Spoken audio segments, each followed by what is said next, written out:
Good evening, everybody. My name is E.R. Anderson. I'm the executive director of Karis Circle. Karis Circle is the nonprofit programming arm of Karis Books, and Karis Books is the South's oldest independent feminist bookstore. I'm really excited to be having this conversation tonight in honor of the book, The Rib King. We are here with the author, Ladee Hubbard, and with our Karis Circle board chair, Dr. Susana Morris. Susana is well known as an author in her own right and a scholar.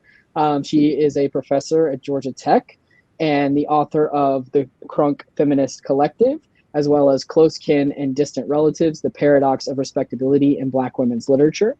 Ladee Hubbard is the author of The Talented Ribkins, which received the 2018 Ernest J. Gaines Award for Literary Excellence and the Hurston Wright Legacy Award for Debut Fiction. Her writing has appeared in Guernica, The Times Literary Supplement, Copper Nickel, and Callaloo. She is a recipient of a 2016 Rona Jaffe Foundation Writers Award and has also received foundations from the MacDowell Colony, Art Omi, and the Sakatore Foundation, the Sustainable Arts Foundation, Hedgebrook, and the Virginia Center for the Creative Arts. Born in Massachusetts and raised in the U.S. Virgin Islands and Florida, she currently lives in New Orleans with her husband and 3 children. So welcome to both of you. I want to welcome everybody from wherever you're watching tonight. We encourage you always to give a little shout out and say where you're watching. We like to know. We like to have a real active and comfortable chat. So feel free to, clap back and say what you're enjoying, quote what you hear that you're appreciating. And I want to say thank you to the Auburn Avenue Research Library for continuing to be just an incredible co-sponsor of all of our events. The Auburn Avenue Research Library is already very active in the chat with their research librarian, offering us resources. And this is a book that's really, as a novel, engaged with multiple layers of history. And so I'm really looking forward to the resources tonight because I think you're going to want to dig in. And the Auburn Avenue Research Library has incredible archives around food history stuff and advertising, so many different sort of layers that are going to be appropriate for this book. So I think you're really going to enjoy it. One thing I will say is you're going to see so many resources that you want to click on. So just hold on to the end. They're all going to be there.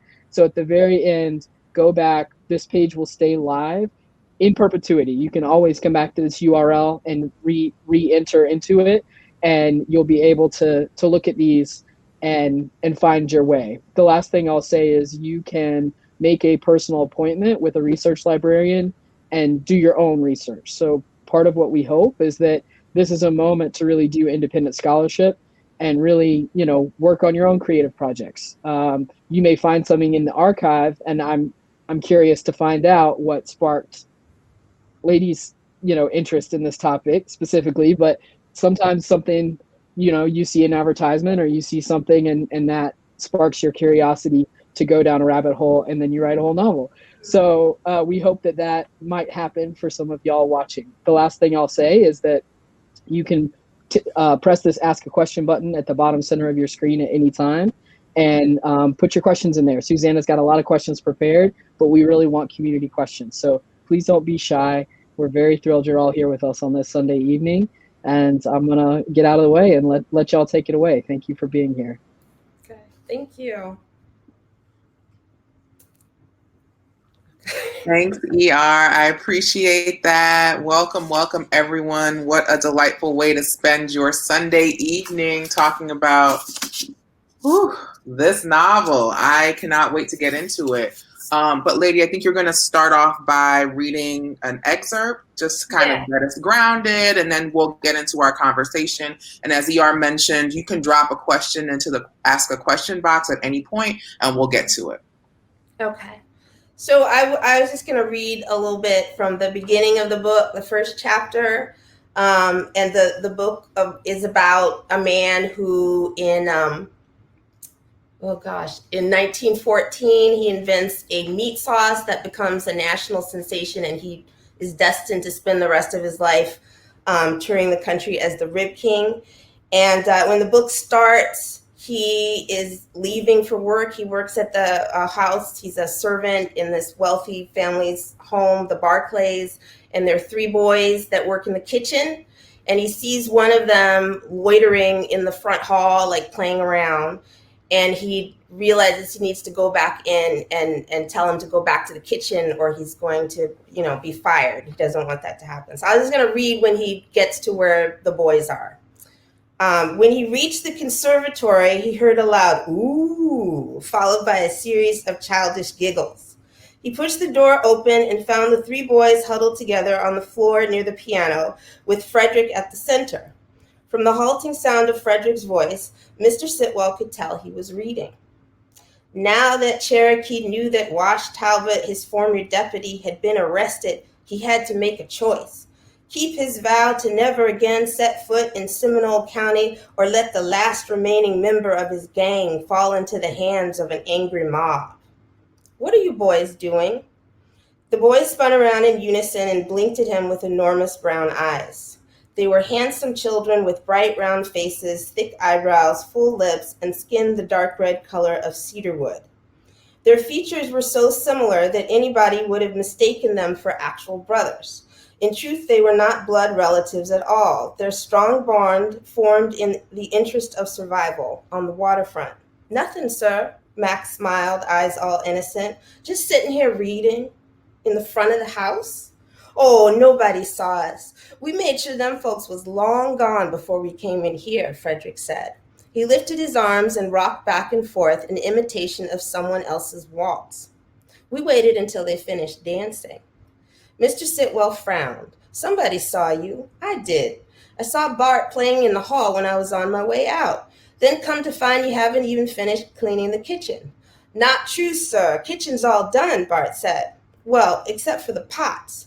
But remember last time how Miss Mamie told us not to disturb Mr. Barclay's guests with a lot of banging while folks were eating dinner? Figured this time we'd just wait until the dinner was over so as not to bother anyone." The boy looked very proud of himself. "It's all right, sir. We don't mind working late." "The last guest left over an hour ago," Mr. Sitwell said. "Really?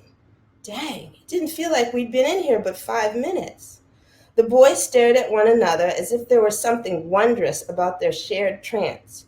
"You mean to say we've been sitting here reading all that time?" Mr. Sitwell held out his hand. "Give it to me." Frederick gave him the book. On the cover was a picture of a tall, thin white man with green eyes and a long red beard, clutching a pistol in each hand. "What is this?" "The Life and Times of Cherokee Red, Wild Man of the Reconstruction," Frederick said. "You ever read it?" "No." "But you heard about him, right? Started out during the war, robbing from the rich and giving to the poor. Now his gang's all busted up. He and his lady love moved out west to put the past behind him, and he's been trying his hand at being a farmer. But just when it seems like his gunslinging days are over, he finds out Wash Talbot, last surviving member of his gang, was caught stealing hogs and got himself locked up back in Florida." "What?" "He stole a hog." "Who did?" "Wash Talbot." Mr. Sitwell squinted at the cover. He'd never heard of Cherokee Red, but he knew the name Wash Talbot from when he was a boy back in Florida, just like in the book. He handed it to Frederick. "Where does it say that name? Show me. Wash Talbot." Frederick opened the book and started flipping pages. After a while, he set his finger down and read. Another infamous member of the gang was Wash Talbot, who never would renounce his lawless ways. For years after the gang disbanded, he was still hiding out in the swamps of Seminole County, a terror to the neighboring towns. "That's enough," Mr. Sitwell said. "Pernicious lies." "Sir, I knew that man." "Who? Cherokee Red?" "Wash Talbot. He was a simple farmer." The boys looked disappointed. "Probably not the same man then," Max said. "Was your Wash from Seminole too?" Mr. Sitwell shook his head. "I don't recall." He was lying, compelled by a childhood admonishment to say nothing about where he came from, even though he realized there was no cause for it any longer. It was the same reason he'd refused to give his real name when, lured by the promise of food, he'd voluntarily entered the doors of the asylum 20 years before. And then again, a few months after that, when he found himself standing on the Barclays' back porch, hands clasped behind his back, and wedged between those two other boys. So I'll just stop there. I'll just read a little bit. Thank you so much. I was reading along there, getting caught up, all caught up again. So yeah, that was a great introduction to Mr. Sitwell and the boys, Frederick, Mac, and Bart, and sort of the beginning of their trouble / adventure / getting to know them. So I would love for us to start off our conversation by just telling us a bit about what inspired this story and how you came up with it. Yeah. Yeah. Well, the Rib King was a he was a character in the previous novel, The Talented Ribkins. He's sort of the family patriarch. I mean, he's not actually present in the book, but they all of his descendants evoke him at some point or another. And it, for me at the time, I was interested because they all use the way in which tradition sort of is used as a means of sort of explaining and justifying your actions and attitudes in the present, but they all have very different ideas of who he is. So their interpretations of who he is are they're just all over the place, kind of in terms of what he stood for and what he meant. And the only image they had of him was on the label of this can of sauce. And at some point I said, well, they're sort of had to sort of construct their own sort of mental relationship to that image so that they do realize they're not looking at an actual person, but it's actually a sort of a emblem of what he had to endure and finding the strength to endure that so you can go on. And that is how they exist, because he survived to survive them. So that was the origins of the character. The part with the three boys, because that's his primary motivation throughout his section. There's a lot of other stuff going on, but he really is invested in trying to preserve these children, and that was a response, I think, to things that were going on at the time I started writing it, because there was so much, I'll say, talk about sort of the vulnerability of Black children to racial violence. And I think that very much informed the way I was thinking about the character, because of course I was kind of struck by, as much as things have changed over 100 years, and it was around 2014 when I started writing the character in the book, that a lot of things really hadn't.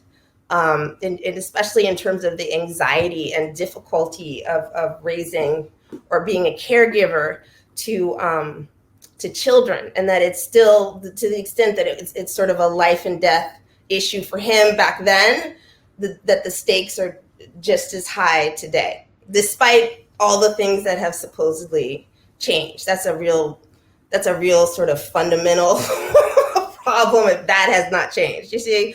So it was very much, I think I've said too before, I think because the way the character first appeared to me was that it was like an emblem of the past, but its meaning was very much connected to the present I was talking about, that sort of relationship just when I hadn't informed most of the writing of the book in terms of me understanding the character and what I was trying to figure out by writing it. So yeah, you bring up a really interesting point that really struck me while reading this notion of what has changed and what has remained the same in terms of caregiving for Black children, and also how, if one grows up to be a Black adult, the trauma or the history that one carries. right.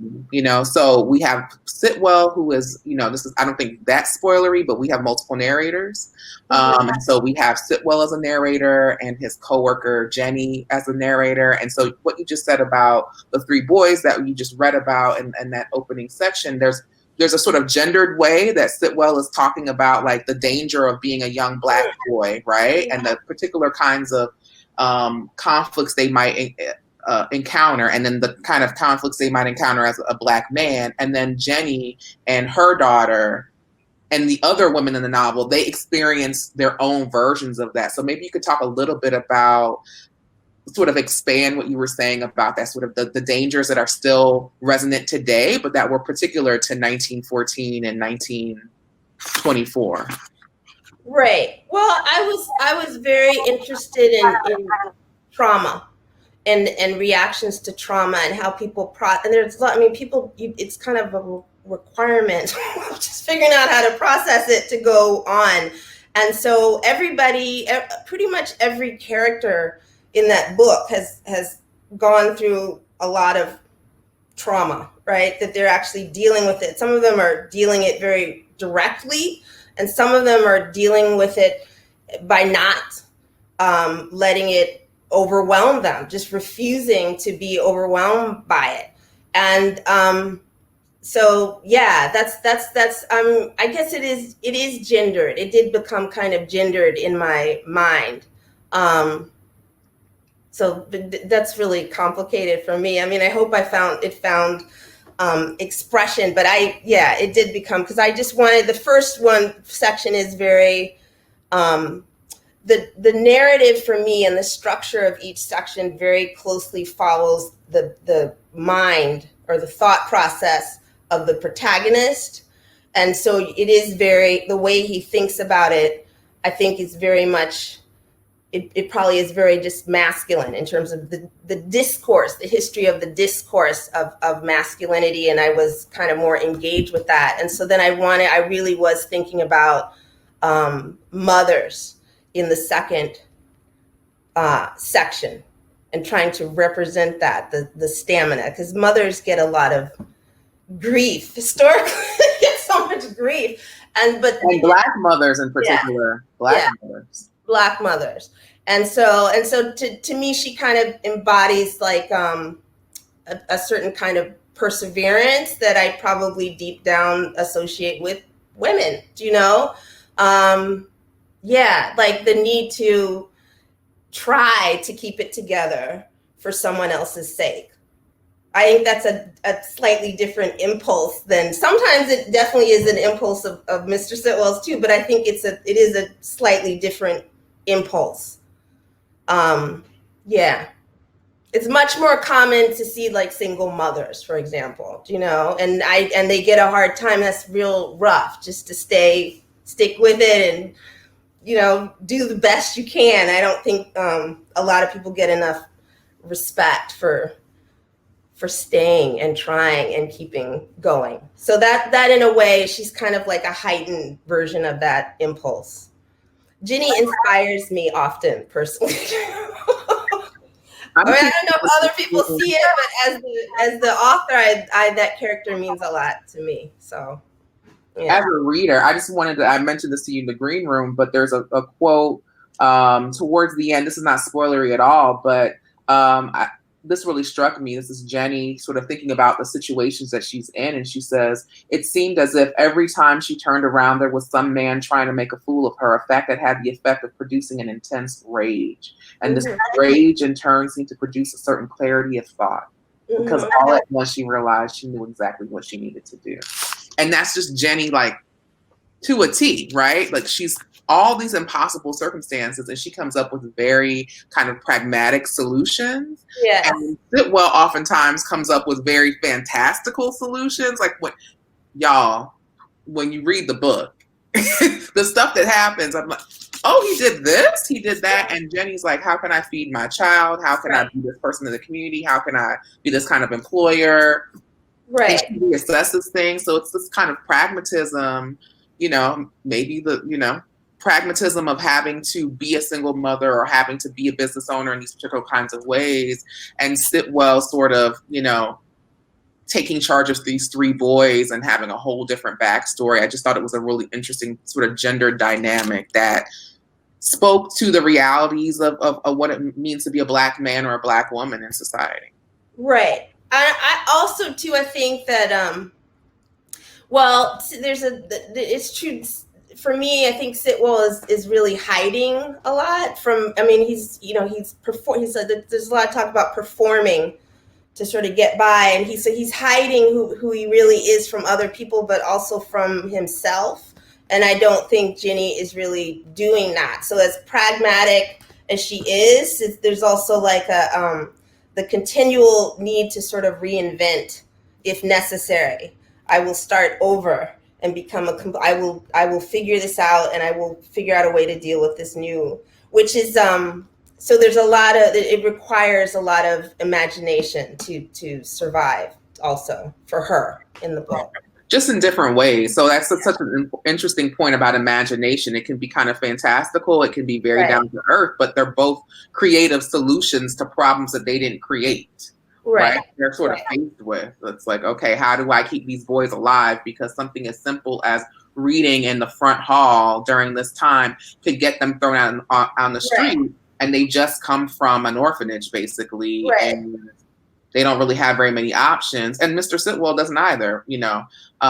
What you said earlier, too, about sort of thinking through practicality and you know, makes me think of another moment in the text. And I took a picture of it, so I don't know what page it's on. But this is a conversation between Jennie and her friend, I think Aggie, is it? And they're sort of talking about the different perspectives that Black people, or anyone, can take, but they're really talking about Black people to kind of solving their problems. And he says, and this has really struck me, so I'm interested to hear what you have to say about this. You can't just wish this world away, and you can't shoot your way out either. You just have to find the strength to rise above it by being excellent. That's how you cope with this world, Jennie. That's how I fight, and in the end, that's all that counts. Trust me, Jennie, quality is what endures. Excellence is what is real. And I thought, woo, this was an interesting moment, because we have sort of the, I'm creating, I'm not giving you my real name, putting my head down.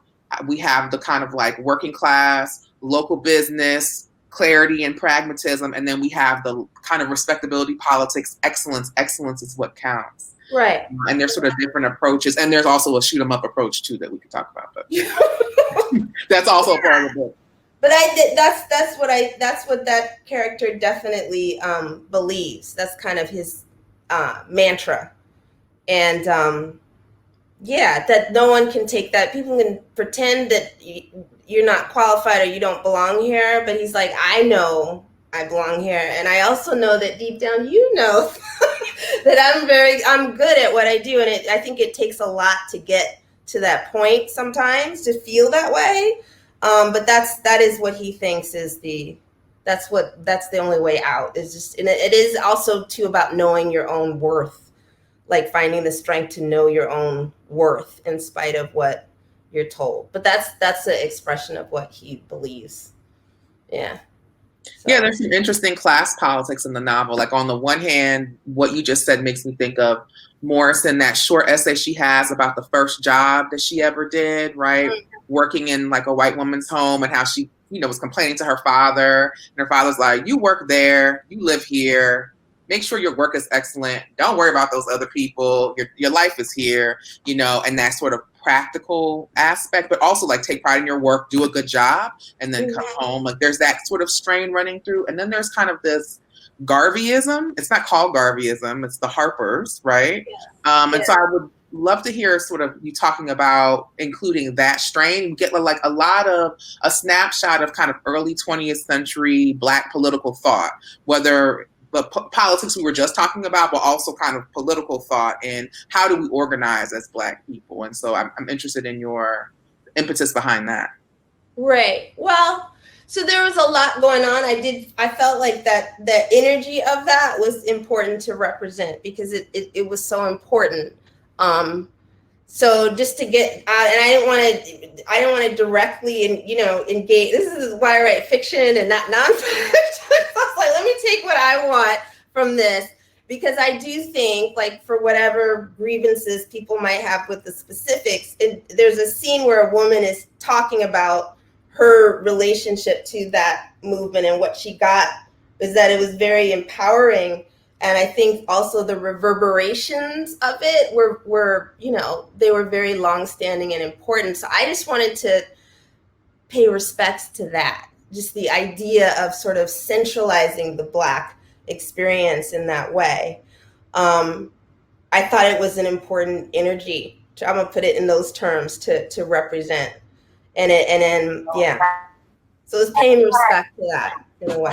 I'm here for it. I mean, particularly as a Jamaican American who grew up hearing a lot about Garvey anyway. So, and then just learning about it just as a scholar, but the sort of reverberation, I think that the movement, gets talked about in very narrow terms, but it's so important to Black folks in the early decades of the 20th century, right? I mean, in the 20s, can you imagine? All over the country too. I mean, it just meant so much to so many people to hear that and to feel that and to be able to participate in that kind of movement.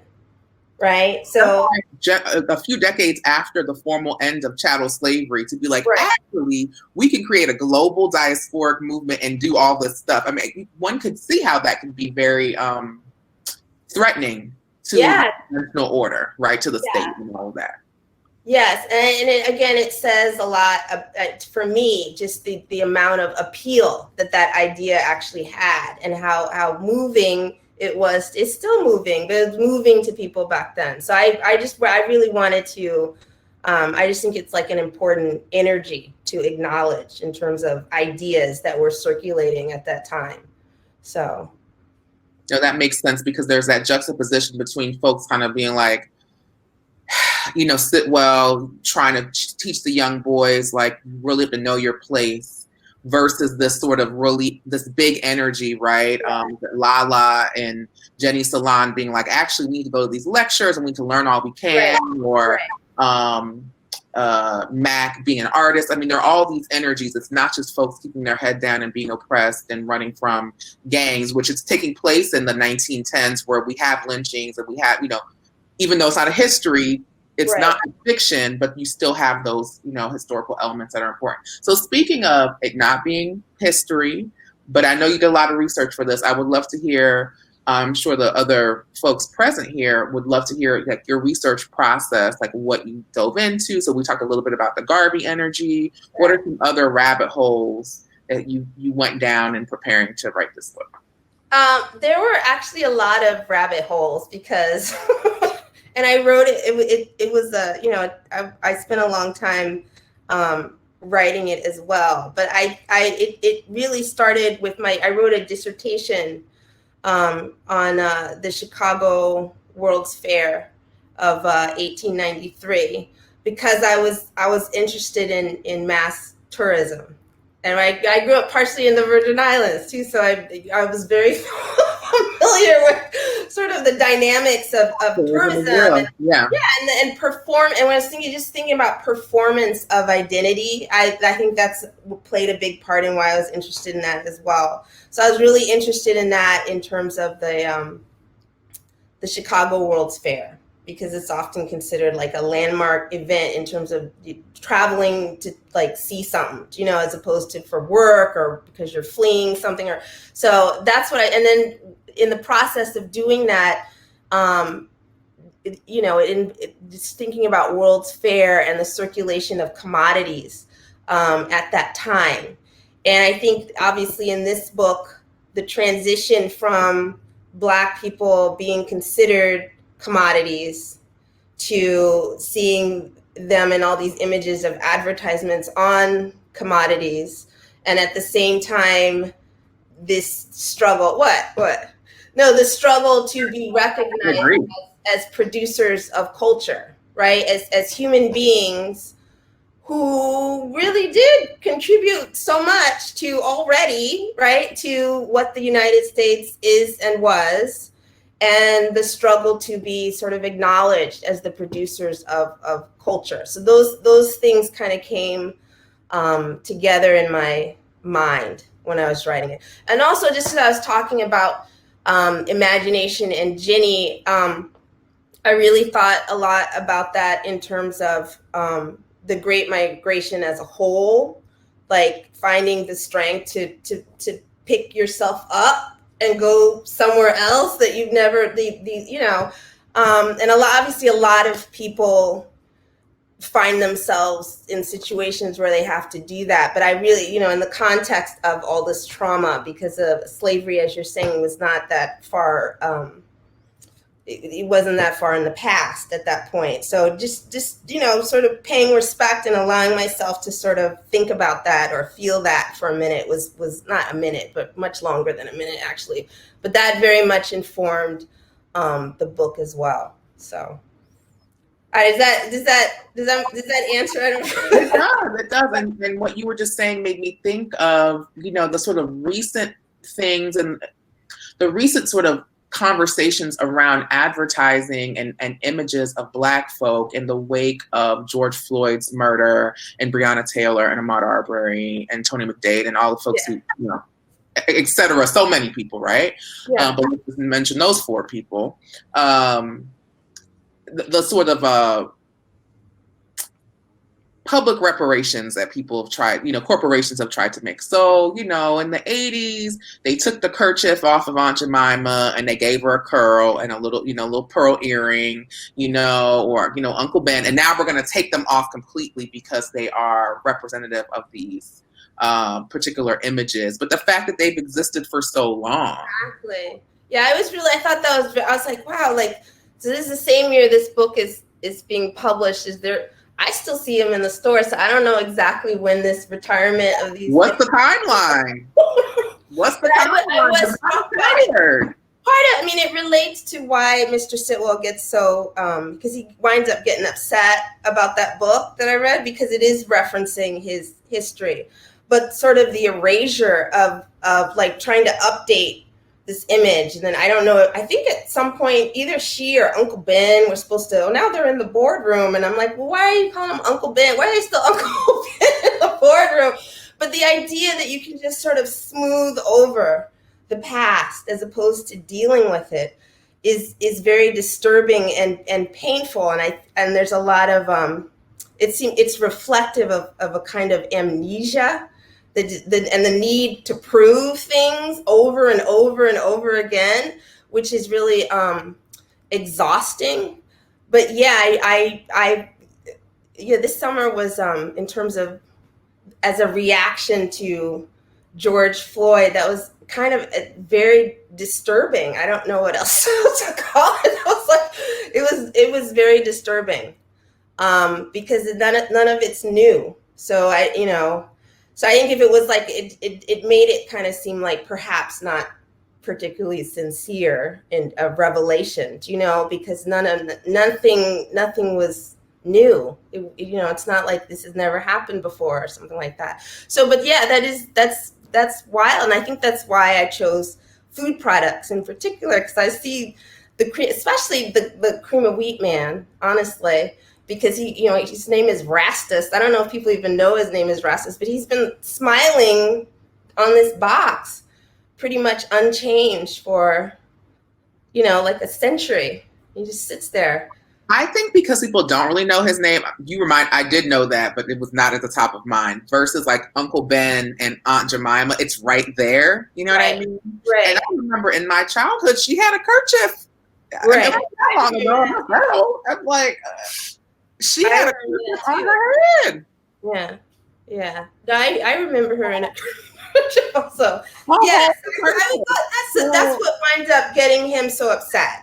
Is just it's like first of all, the violence is deracinated in the book he reads, and his people are sort of represented as like these. They just live in the swamp and they're dirty and this and that and the other. So they become like the vermin that had to be removed or whatever. So that's actually what winds up triggering him was the attempt to sort of smooth over what actually happened, and the fact that results in a very denigrating portrait of his community. So yeah, but that in a way I was thinking about Aunt Jemima, the removal of her kerchief, as if that fixes things. Do you know? Anyway. It's such an interesting moment, it's just an interesting moment. I can imagine as you were wrapping this up and getting it ready for publication for those things to be happening, it's just so relevant, and you mentioned the story within a story, and there's several stories within a story. We won't do any spoilers, but that what you read, that connection to the Seminole swamps in North Florida and kind of like Marinage, like folks being maroons, and you really bring up this interesting history. Again, it's fiction, but you're drawing from all these real things. So I thought that was really interesting because I feel like that's a part of American history. Like when we talk about maroons, like as a Jamaican American, we're like, yeah, we have maroons, but we don't necessarily think about marronage in the United States. But it happened. Like folks went to the swamps, they founded communities, and Florida is a good place to talk about that. Also being from Florida, that's like a history that we don't really talk about. I feel like as much, but it's whether it's Rosewood, like communities being all Black and then being burnt because of financial reasons, right? Because of jealousy, because of economic anxiety, as we like to call it today, but straight up white supremacy. So I thought that was an interesting part of history that you shined a light on. And it's something I've been interested in. It is very common. It's not based on like an actual event, but as you said, there's several that it draws from. And I think that naming is a big issue in the book as well. And sometimes I think that to talk about that, there's not really a language, or I don't feel I have one to actually talk about those communities and stuff like that sometimes. Do you know what I mean? I don't know if that makes sense, but that is part of the that makes sense. Yeah. Like how do you talk about identity in relationship to something like that? That's what I was thinking about as well. Because that's the naming, whether, does it matter what people call you or not, or what you call yourself is also something that comes up a lot in the book. So I don't know if that makes sense. I hope it does make sense. That story within a story. I mean, we learned just from the piece that you read, right? Sitwell says pernicious lives, right? Mm-hmm. That I knew Wash Talbot. I knew that he was a simple farmer and that this book takes particular kinds of liberties with this history and this past. And, to use the language used earlier, deracinates, right? Just erases, changes the race of people, makes it a universal story, but universal in a U.S. American context always means white, right? And sort of excludes everybody else, where the story that we find out about Sitwell's past is way more interesting and tragic and problematic and sad, Yeah. Sitwell. I have a question about, and I see ER has brought up, folks, audience members, be sure to drop your questions in the question box. I have many questions and many things to ask, but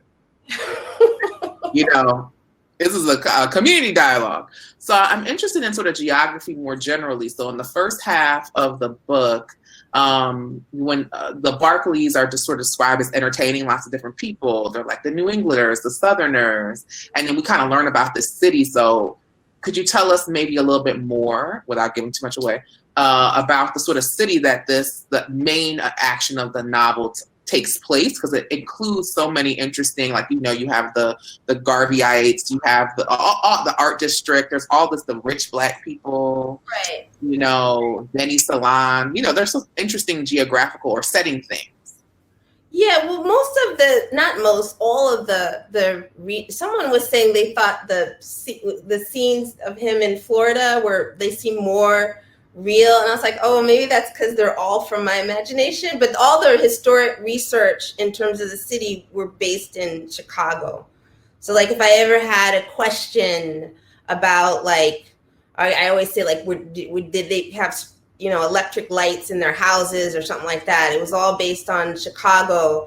And then a lot of the things that Jennie references, like I think his name was Jesse Binga, talking about people trying to move out of Bronzeville and having their house firebombed and stuff like that. So that was all of that is based on Chicago.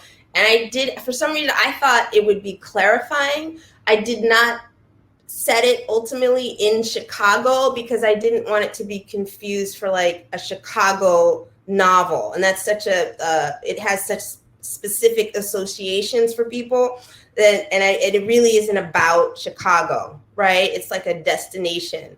But all of that research is really based in Chicago for me. So, yeah. Is that what you meant? Or? No, I mean, to me, it read as we're not in the North. like Northeast. We're not in the South because Sitwell is like, I'm from North Florida, and Jennie's like, I'm from Alabama, and then there's all this talk of like you're somewhere in between, and you're not out west because people talk about San Francisco. So I just figured it was like an unnamed, Midwestern city, and I thought for a second it was St. Louis, but then they tell you find out that someone's from Missouri. So I was like, so we're not in because they're like we're not in Missouri.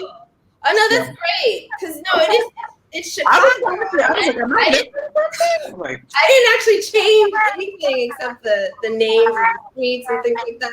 But also, I thought the world, because this is me, because I know about the world. So I was like, oh, well, everyone's gonna know it's Chicago because there's all these references, and Frederick Douglass did appear there, and he mentions Sitwell talks about going there as a child and stuff like that. So that's right. If it was Chicago, literally, you would have said it. So it just kind of seems Chicago, Midwestern adjacent, but not just me as a reader. But other readers may have a different take. But fair. The World's when there was like World's Fair stuff, I thought, oh, okay, like So that's what that was. It came across in particular kinds of ways. It was really clear. Yeah. Okay. So what's on your nightstand? This is the question that I ask all writers. Like, what are you reading now in your ample spare time, which I'm sure you don't have any, but what are you reading? I don't have any. Literally, look, I'm reading the Dead Are Rising. That's what's right there. So that's what's literally right behind me. Right It's a biography of Malcolm X. So put that in the chat too for other things to read. If our author is reading it, I feel like that's a recommendation. I mean, I haven't finished reading it yet, but that's literally what I'm reading right now. Absolutely. So in your first novel, and the second novel, they're connected. They're sort of in similar world. They have a connecting character. Is this a storyline that you want to continue into a third book? Like, what are you sort of thinking of working on next? I am. Well, I have a collection of short stories that's coming out next year too. But that's they're all set in the same town, and so that doesn't have to do with Ribkins. And then I'm actually working on another novel that's totally different. But as I said, I definitely could write, because I feel like the part of it was when I was doing research for the first book, I really overwrite. And so I wrote about everything and everybody so much that I feel like I know everybody's history, like in great detail, and then also what they did after the book ended. So I certainly might one day revisit that. I probably would like to, because I really like the characters. Obviously, I can spend 4 years focused on like their stories. I obviously have a deep affection for them. So, but yeah, no, I know a lot about all of them. So, but not right now. I would like more. Yeah. I would like to know more about them too. So just putting that out there. I'm ready for the short stories, whatever novel you want to bring, but I'm here for the further adventures of. I want to know what's gonna happen with Cutie Pie. I need to know her story. Like I need more. That's no pressure. No pressure. All right. Well, no, I appreciate that. I probably will one day do all that. So I'm sure I have drafts of everything already. So that's great, and we are definitely excited to hear about that. We have a question. You mentioned being an overwriter. How do you hone in on what material ultimately makes it into the novel? Great question. Well, it's kind of emotional. So part of the reason I do that is because it's like the way I try to find the story. I was thinking about this today because somebody asked me recently if it was strange writing from a male perspective. And I have like a background, I'm not like a good actress or anything, but I do have so I think that I think of them as characters. And I said, oh no, I didn't even think about it. But really I did. And I sometimes will try to tell the story from a lot of different perspectives, because it helps me to understand what my own point is. And sometimes I'll just like mess with this, like the perspective. Like I think I have a version where this whole story is told from Mamie's perspective, who's the cook in the first half. And so I want that. I want more Mamie. I know, I miss Mamie. I missed Mamie in the second part myself. I was like, oh, I miss Mamie. But yeah, so that it's just a part of that. It's like the way I try to, it helps me to find the story and figure out what I really want to write about, is to do that, is to like just explore it from a lot of different angles. And doing that tends to require thinking about different connections between people and things, like where did this person come from? And that's why this appears this way to them as opposed to the main character. And I think I did that a lot with the Talented Ribkins, to the point that I knew basically the story of the Rib King before I started writing it, because it was research for the other book. But that helps me. I mean, I feel like for me, like writing fiction it helps to clarify my thoughts about things. Like it's a way of exploring different ideas. And so that's part of why I enjoy doing it. But, you know, so I just write all the time and try to look at things from a lot of different angles, you know, different dynamics between people. And, you know, some from somebody's perspective, they're doing the right thing, and somebody else might be looking at them and say, oh, that's crazy, you know. And I'll write from the perspective of the person that thinks it's crazy too. And I find that doing that helps me. So that's just the way I function. I think that comes across too, just with our narrators. They're both so different. And it was really fascinating to see them break down the similar experiences. Like, oh, that's not how it was presented in the first half at all. Like, okay, presented as equally reasonable. Like, you're like, oh, okay, this is how he sees it, this is how she sees it. And then as a reader, you get to kind of come to your own conclusion, or maybe the kind of troubling tension of holding them both. And Right. You know. Yeah, because I think ultimately, I don't think I know what the right answer or the right perspective of the choices that they, you know what I mean? Like, I didn't want to, I would have felt really artificial to say, this is bad, this is good, and we're going to end with the good here.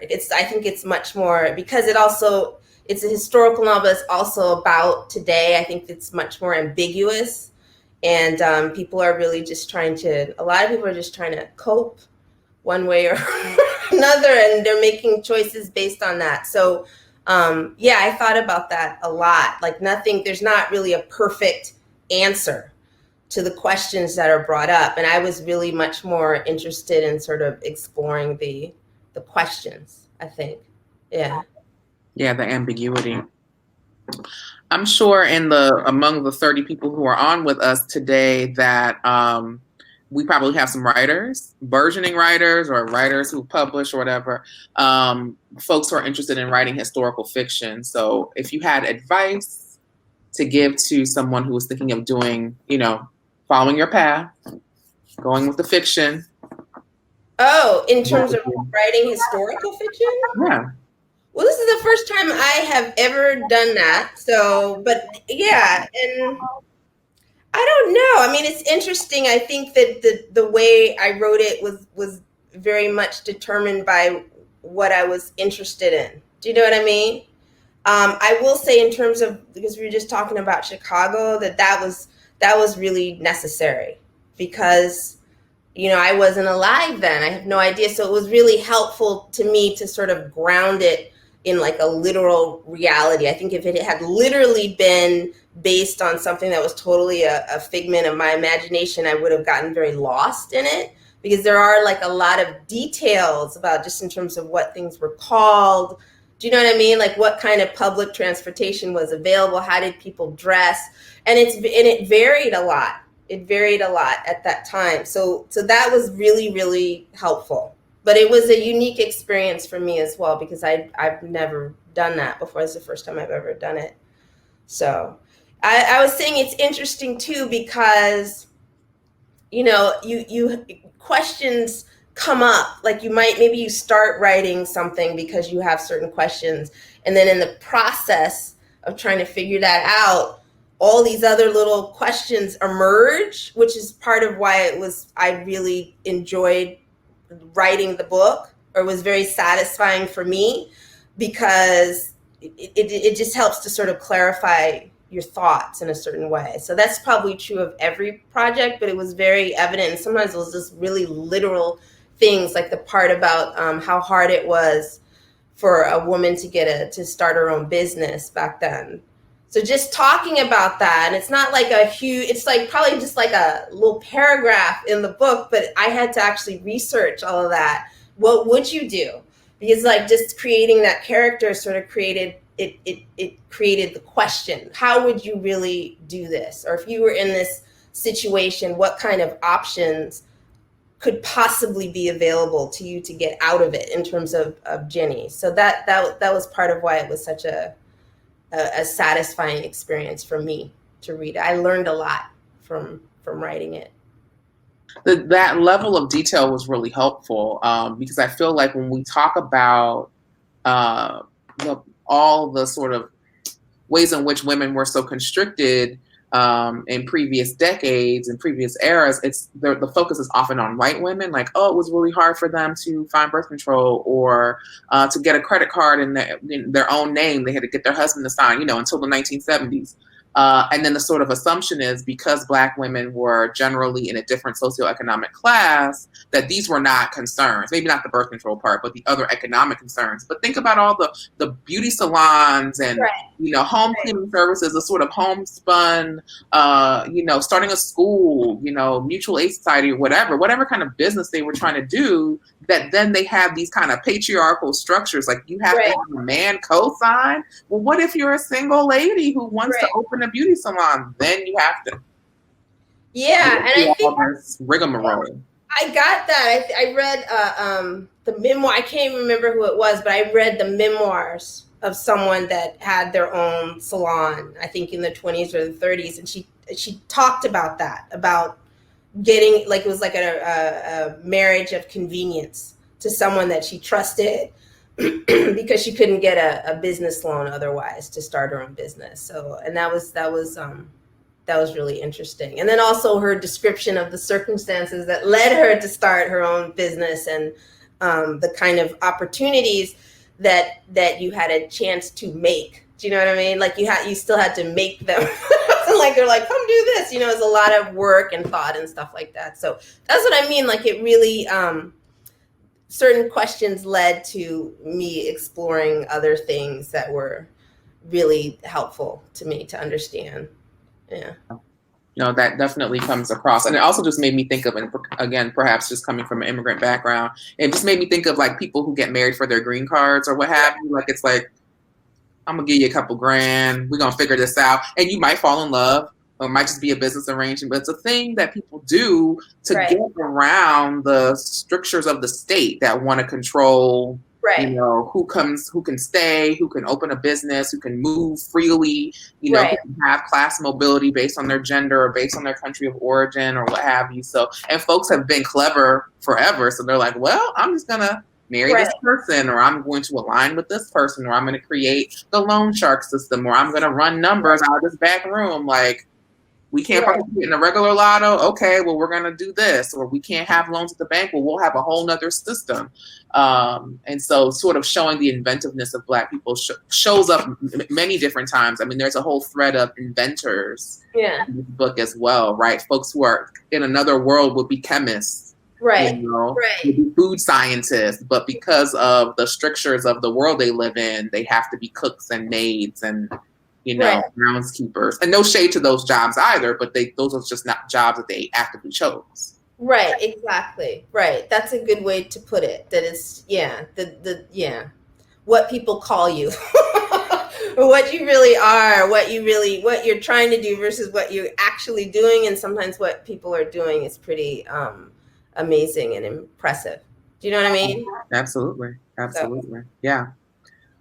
let me see if there are any questions before. I mean, we've had a dope conversation this afternoon or evening now, at least on the East Coast. Any questions, any other questions from our audience for Ladee about the Rib King, which you should get? It's going to take you on a journey, but you're going to want to go. And when you get there, you're going to want more. Just saying. Yes. All right.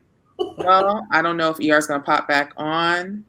Thank you to the Auburn Avenue Research Library for all the dope resources. Yes, thank you. Thank you both. This was a lovely conversation. Thank you, Susana, as always, for guiding us in our conversation, and thank you so much, Ladee, for writing this book and for being so generous with your time tonight.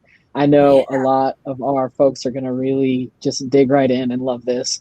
And it's a beautiful book. I like the cover. I like the cover. Yes. That was actually going to be my question. Is who designed the cover? Do we know? I do. It's let me look in here. Does it not say? Oh, I feel so bad. I forgot his name. I know. Yeah, I'm so sorry. Now I feel really bad because I can't remember it right now, and I don't want to say the wrong thing.